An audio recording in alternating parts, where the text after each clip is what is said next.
Hello and welcome to February 24th, where we're reading Leviticus 23 through 25.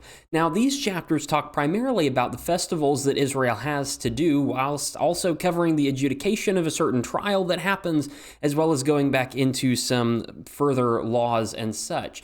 And what you'll notice about these is maybe the specific commands, maybe the specific festivals aren't quite binding today, but they are still important. It's still a gold mine in terms of figuring out godly principles to live by and what kinds of people God is looking for as you go throughout these chapters. If you're interested in a further breakdown of these individual chapters, chapter 23 covers a lot of the individual feast days that Israel is actually required to go and do. He talks about the Sabbath, he talks about the Passover, he talks about the Pentecost, or the Feast of Weeks, I believe is the other name of that. He talks about the Day of Atonement and the Feast of Booths as well. He talks about all of these different festivals, all the different things Israel's supposed to commemorate, to remember, and to celebrate, and to be able to give to God the praise that God deserves for all the work he's doing for them. That's chapter 23. In chapter 24, you have this instance in which Aaron starts out by fulfilling the word of God and starting to do some work for the tabernacle.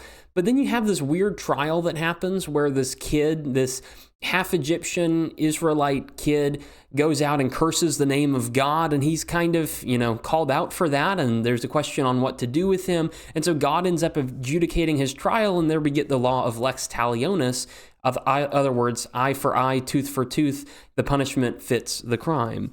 In chapter 25, we jump back into the festival kind of things, and we talked about Sabbath years, and we talk about the year of Jubilee, which is a special year every 50 years in which a lot of freedom happens, and slaves are freed, and debts are forgiven, and all those kinds of things. It's a lot of stuff that's really relevant for Israel, but it's also pretty relevant for us. You can look through, you can see who God is, you can see a bunch of principles about things he wants, and so hopefully those are beneficial as you go through today. If you're interested in further notes, you can check out the written page, and I have some details on things that I find interesting on those chapters, and if not, I'll see you tomorrow, February 25th, where we'll be reading the end of Leviticus, chapters 26 and 27.